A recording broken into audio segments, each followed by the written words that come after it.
여러분, 이 하나님께서 약속하신 말씀을 그러니까 우리는 뭐예요? 신앙으로, 생명으로 붙들 만한 가치가 있어요, 없어요? 있단 말입니다. 그러니까 그분이 예수 그리스도를 믿으면 구원받는다, 죄사함 받는다, 외롭게 되어진다, 하나님의 백성 되어진다, 죽어도 다시 살 수 있는 부활의 생명을 은혜로 받는다. 이런 약속의 말씀들이 뭐예요?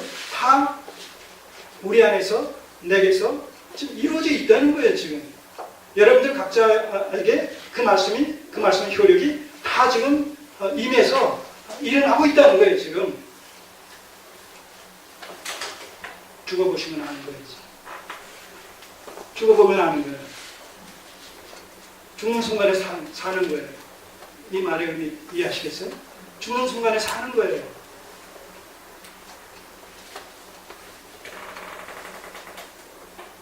자, 그러면 이제 포괄적인 의미가 아니라 이것을 좀 더 근접 조명을 해가지고, 근접 조명을 해서 지역적으로 한번 우리가 살펴보자면, 이 예루살렘 성읍이 중건되어질 것이다라는 이사야의 예언 속에 담긴 다양한 측면을 보시자는 것이죠.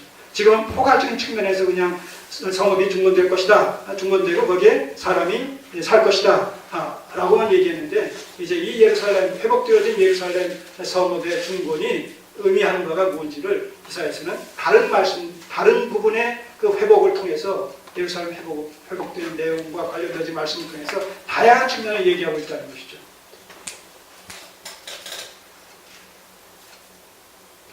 자, 우선 여기 보시면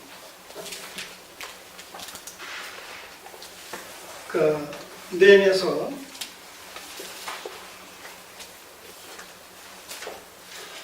아까 우리가 본문으로 봤던 때 그 6장에 7장에 4절을 보시면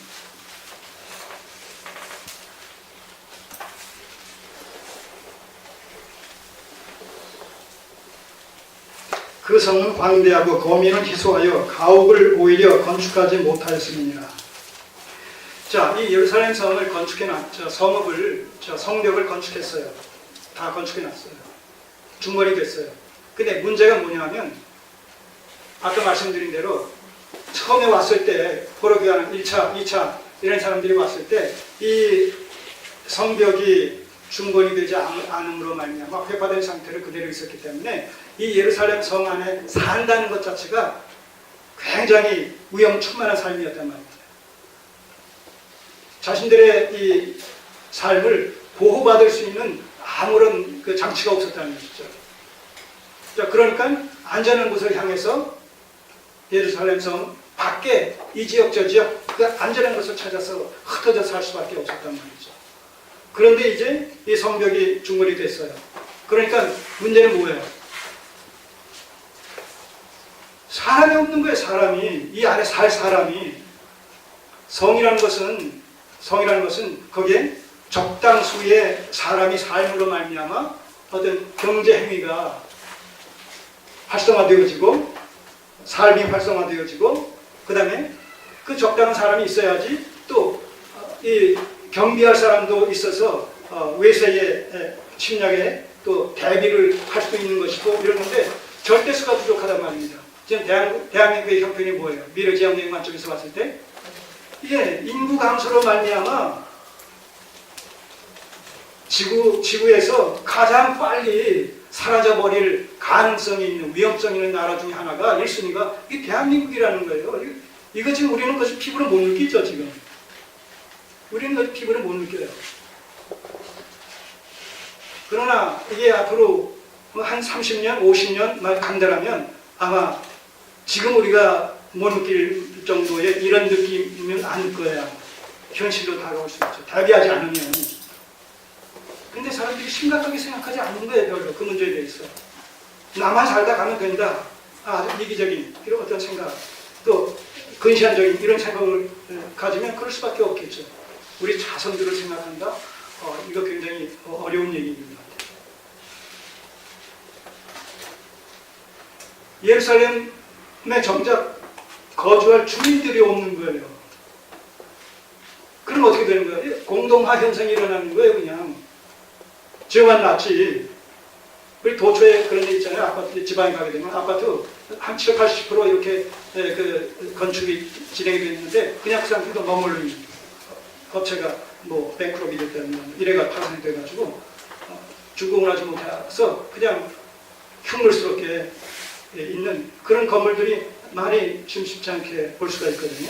그런 잘못하면 동공화 현상이 일어날 위험성이 있단 말이죠. 그래서 네리아가 이 행정가이기 때문에 그런 그 두뇌가 있기 때문에 그래서 이제 7장 그 이후부터 보시게 되면 스룹바벨에 의해서 그 정리되어졌던 그 족보를 갖다가 그 물색을 해가지고 그걸 찾아온 거예요. 거기 5절을 보세요. 5절을 보시면 내 하나님이 내 마음을 감동하사 귀인들과 민장과 백성을 모아서 그 보게대로 계수하게 하신 거로 내가 처음으로 돌아온 자의 보게를 얻었는데 족보를 찾았어요. 그래서 그 족보의 근거에서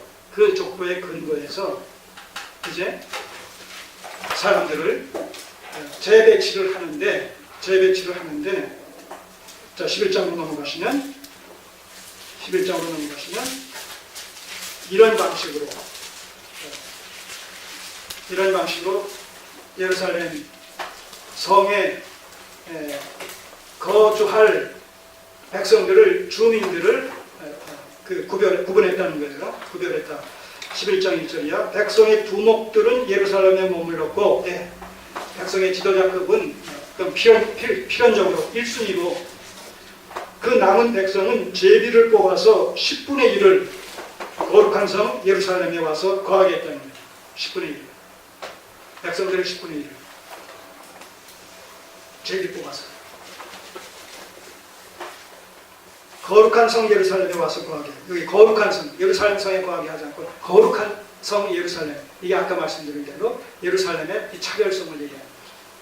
예루살렘은 그냥 주변에서 볼 수 있는 여러 이방 나라의 그 성과 같은 맥락의 성이 아니다라는 것이죠. 거기 하나님의 보좌가 있고 하나님의 통치의 임재, 교제 그런 그 상징적인 의미가 담겨 있는 성이기 때문에 구속사적인 의미가 있는 성이기 때문에 그런 의미에서 거룩한 성 구별되게 이런 그 수식어를 붙였다는 것이죠. 예루살렘에 와서 거하게 하고 그 9분은 나머지 10분의 9는 다른 성들에 여기저기 이제 자유롭게 흩어져서 살게 그렇게 했단 말이죠. 무릇 예루살렘에 거하기를 자원하는 자는 백성들이 위하여 복을 비웠느니라. 여기서 예루살렘에 거하기를 자원한다는 얘기는 10분의 1에 해당되는 그 사람들과의 동의어적인 표현입니다. 자 이렇게 해서 최소한 이 성을 유지할 수 있는 자급자족할 수 있는 또 자활의 이런 그 삶을 영위할 수 있는 필요 충분 조건들을 제도적으로나 또 이런 그 사람의 숫자로나 맞추어서 이제 명실상부한 이런 그 하나님의 거룩한 도성으로서의 예루살렘이 마침내 이제 중건이 되어지는 이런 모습을 우리가 보게 되는 것이죠. 자, 이 시점에서 우리가 이사야서의 그 예언서를 두세 군데만 살펴보도록 하겠습니다. 자, 예루살렘 이 성읍이 중건되어질 것에 대한 이사야의 예언 속에 담긴 이런 그 의미들을 몇 군데서 살펴보도록 하겠습니다. 자, 우선 이사야서 26장을 한번 보시겠습니다.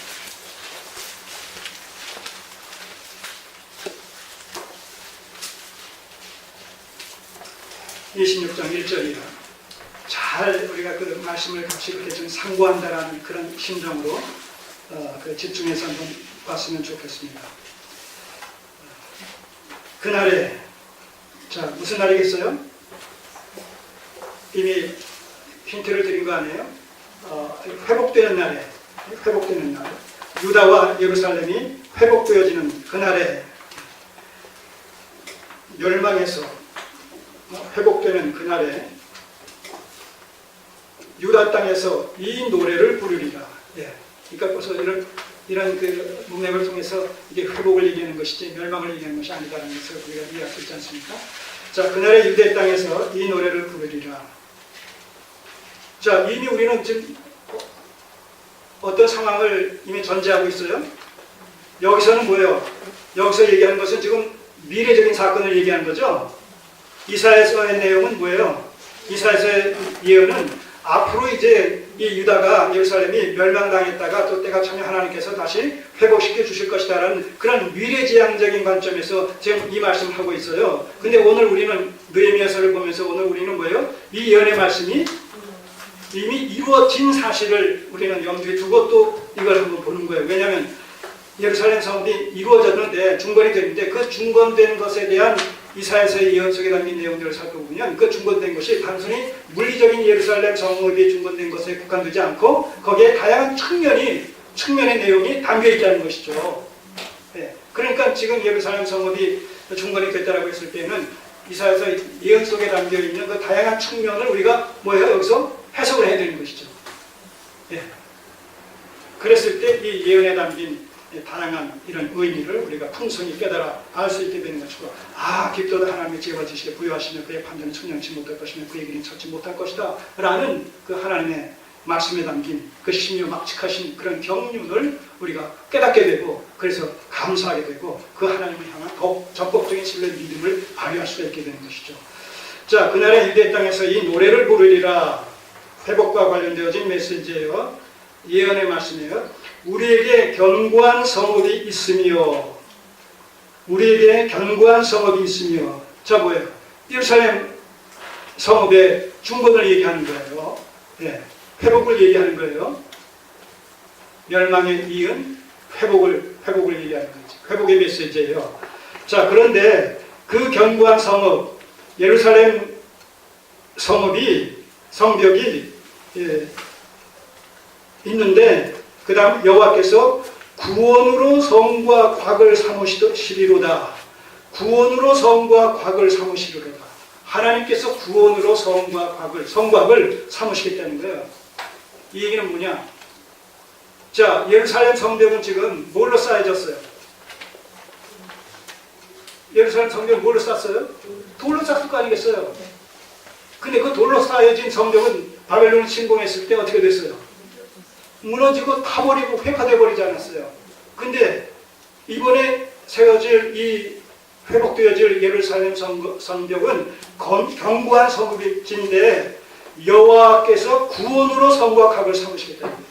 여호와의 구원으로 성벽을 쌓으시겠다는 거예요. 그러니까 이 예루살렘 성벽은, 이 예루살렘 성은 멸망당할 수 있다는 거예요, 없다는 거예요?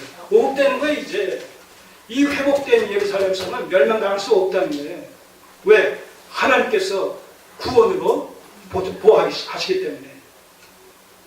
그러면 이 예루살렘 성이 그건 뭐냐? 그건 뭐겠어요?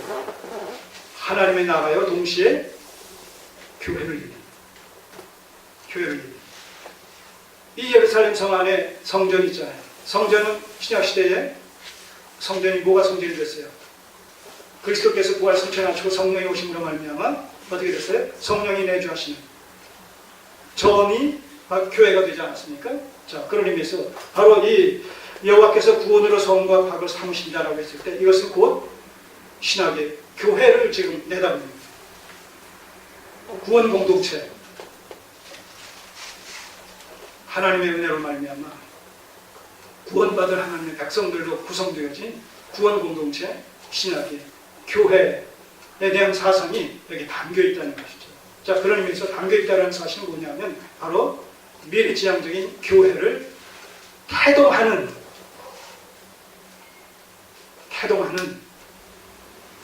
하나의 전조현상이다, 이렇게 우리가 설명을 드려왔죠. 그럴 뿐만 아니라 2절, 너희는 문들을 열고 신을